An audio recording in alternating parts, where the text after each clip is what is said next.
রাজনীতিতে অভিযোগ বা পাল্টা অভিযোগ নতুন কিছু নয়, কিন্তু যখন আন্তর্জাতিক মানদণ্ডে স্বীকৃত সংস্থা ট্রান্সপারেন্সি ইন্টারন্যাশনাল বাংলাদেশ কোনো পরিসংখ্যান দেয়, তখন সেটা আর অভিযোগ থাকে না, সেটা হয়ে যায় প্রমাণিত একটি দলিল। আজ টিআইবি যে প্রতিবেদন প্রকাশ করেছে তা বাংলাদেশের রাজনৈতিক ইতিহাসের এক কালো অধ্যায়কে উন্মোচন করেছে। গবেষণায় দেখা গেছে ৫ আগস্ট ২০২৪-এর পর থেকে গত ১৭ মাসে দেশে যত রাজনৈতিক সহিংসতা হয়েছে তার ৯১.৭% ঘটনার সাথেই সরাসরি বিএনপি জড়িত, যেখানে আওয়ামী লীগের সম্পৃক্ততা ২০.৭% এবং জামায়াতে ইসলামীর সম্পৃক্ততা মাত্র ৭.৭% এবং এনসিপি রয়েছে সবার শেষে। ৬০০টি সহিংস ঘটনা, ১৫৮ জন রাজনৈতিক কর্মীর মৃত্যু এবং ৭,০০০-এরও বেশি আহত।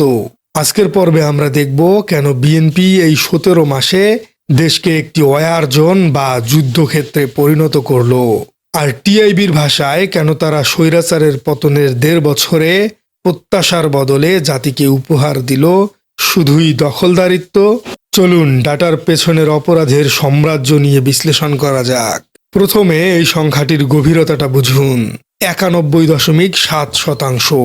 এর মানে হলো গত ১.৫ বছরে দেশে যদি ১০টি মারামারি হয়ে থাকে তার ৯টিতেই বিএনপির নেতাকর্মীরা জড়িত ছিল।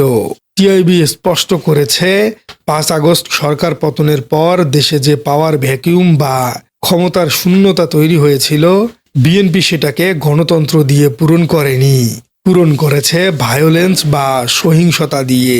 ৬০০টি ঘটনার মধ্যে ৫৫০টিতেই বিএনপির নাম এসেছে। রাজনৈতিক বিশ্লেষকরা একে বলছেন the culture of retribution and occupation বা প্রতিরোধ ও দখলের সংস্কৃতি। বিএনপি গত ১৬ বছর ধরে বলে এসেছে তারা নির্যাতিত, কিন্তু ক্ষমতা বা সুযোগ পাওয়ার পর তারা প্রমাণ করল তারা ভিকটিম থেকে রাতারাতি নির্যাতকে পরিণত হয়েছে। এই পরিসংখ্যান প্রমাণ করে বিএনপির চেইন অব কমান্ড বা কেন্দ্রীয় নিয়ন্ত্রণ ব্যবস্থা পুরোপুরি ভেঙে পড়েছে, অথবা হাইকমান্ড জেনে শুনেই বিএনপির কর্মীদেরকে ফ্রি লাইসেন্স দিয়েছে মাঠ দখল করার জন্য।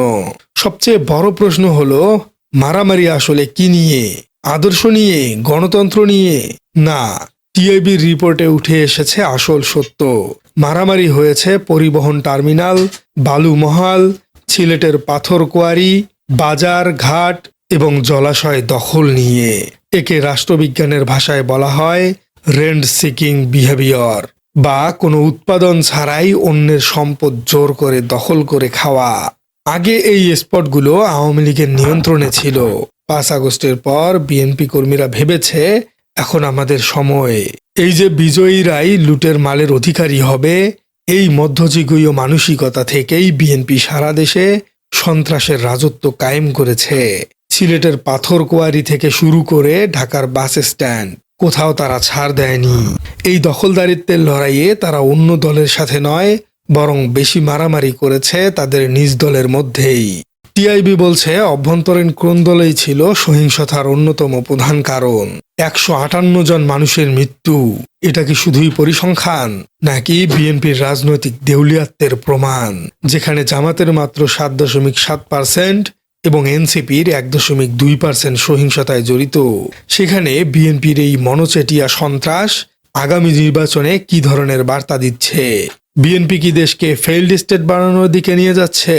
টিআইবির এই রিপোর্টের সবচেয়ে ভয়ঙ্কর দিকটি শুধু ৯১.৭%ই নয়, এর চেয়েও ভয়ঙ্কর হলো দলীয় নেতৃত্বের কাঠামোগত ব্যর্থতা।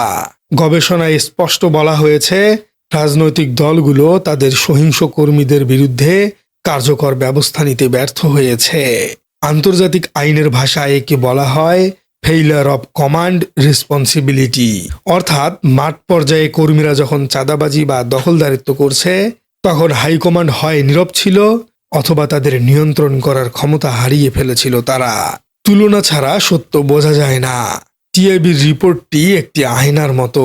একদিকে বিএনপির সহিংসতার হার ৯১.৭%, আর অন্যদিকে জামাতে ইসলামী 7.7% এবং জাতীয় নাগরিক পার্টির মাত্র 1.2%। এই বিশাল ব্যবধান হওয়ার কারণ কি? বিশ্লেষকরা বলছেন 5 আগস্টের পর জামাত বা এনসিপি ফোকাস করেছে পাবলিক রিলেশনস বা জনসম্পৃক্ততার উপর। তারা মন্দির পাহারা দিয়েছে, ট্রাফিক নিয়ন্ত্রণ করেছে। অন্যদিকে বিএনপি ফোকাস করেছে রিসোর্স ক্যাপচার বা আওয়ামী লীগের রেখে যাওয়া সম্পদ দখলের উপর। যেখানে অন্য দলগুলো ভাবছে আগে মানুষের মন জয় করি, সেখানে বিএনপি কর্মীরা ভেবেছে আগে ঘাট আর বাজার দখল করি। এই মানসিকতাই বিএনপিকে জনবিচ্ছিন্ন করেছে এবং টিআইবির রিপোর্ট তাদের প্রধান সহিংস শক্তি হিসেবে চিহ্নিত করেছে। যেখানে জামাত মাত্র 46টি ঘটনায় জড়িত, সেখানে বিএনপির 550টি ঘটনা প্রমাণ করে দলের অভ্যন্তরে ডিসিপ্লিন বা শৃঙ্খলার চেইনটি পুরোপুরি ভেঙে পড়েছে। টিআইবি জানিয়েছে সরকার পতনের পর আওয়ামী লীগের নিয়ন্ত্রণে থাকা প্রতিষ্ঠানগুলো দখলের চেষ্টাতেই এই সংঘাত মূলত প্রথমে ছড়িয়েছে। একে বলা হয় জিরো সাম গেম, অর্থাৎ একজনের ক্ষতি মানেই আরেকজনের লাভ। আওয়ামী লীগ সিন্ডিকেট চালিয়েছে, এখন বিএনপি সেই সিন্ডিকেটকে ভেঙে দিচ্ছে না, বরং মালিকানা পরিবর্তন করেছে মাত্র। একে বলা হয় স্বৈরাচারের পুনরুত্থান।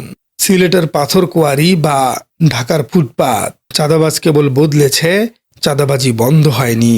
এই সংস্কৃতি যদি চলতে থাকে তবে 2026 সালের নির্বাচনের পর আমরা আসলে কি দেখব? টিআইবির এই রিপোর্ট আসলে একটি আর্লি ওয়ার্নিং সিস্টেম। এটি বলতে চাইছে এখনই যদি বিএনপি নিজেদের সংশোধন না করে তবে আগামীতে দেশ একটি মাফিয়াতান্ত্রিক রাষ্ট্রে পরিণত হতে পারে। 17 মাসে 158 জন রাজনৈতিক কর্মীর মৃত্যু, এটা কোনো স্বাভাবিক রাজনীতির চিত্র হতে পারে না। এরা কেউ দেশের জন্য যুদ্ধ করে মারা যায়নি, এরা মারা গেছে ভাগ বাটোয়ারার লোভে। এই রক্তের দায় বিএনপির হাইকমান্ড এড়াতে পারবে না। দলটির ভারপ্রাপ্ত চেয়ারম্যান তারেক রহমান বারবার শৃঙ্খলার কথা বলেছিলেন, কিন্তু টিআইবির ডাটা প্রমাণ করে তার সেই বার্তা মাঠে পৌঁছাচ্ছে না, অথবা মাঠের নেতারা তাকে পাত্তাই দিচ্ছে না। এই লিডারশিপ ক্রাইসিস বা নেতৃত্বের সংকটই এখন বিএনপির সবচেয়ে বড় শত্রু হয়ে দাঁড়িয়েছে। 5 আগস্টের বিপ্লব হয়েছিল বৈষম্যহীন ও নিরাপদ বাংলাদেশের জন্য, দখলদারিত্বের জন্য নয়। টিআইবির এই গবেষণা আমাদের চোখে আঙ্গুল দিয়ে দেখিয়ে দিল স্বৈরাচার পাল্টালেও স্বভাব পাল্টায়নি। জনগণ এখন বিচার করবে। যাদের হাতে এখনই 91.7% সহিংসতার রেকর্ড, তাদের হাতে রাষ্ট্রের ক্ষমতা দেওয়া কতটা নিরাপদ? প্রিয় দর্শক, আপনার কি মনে হয় বিএনপি কি এই রিপোর্টের পর নিজেদের শুধরে নেবে, নাকি এই দখলদারিত্বই তাদের রাজনীতির মডেল? কমেন্ট করে জানিয়ে দিন আপনার মূল্যবান মতামত। আর আপনার রাজনীতি চ্যানেলে নতুন হয়ে থাকলে চ্যানেলটি সাবস্ক্রাইব করার অনুরোধ থাকলো। দেখা হচ্ছে পরবর্তী কোনো ভিডিওতে।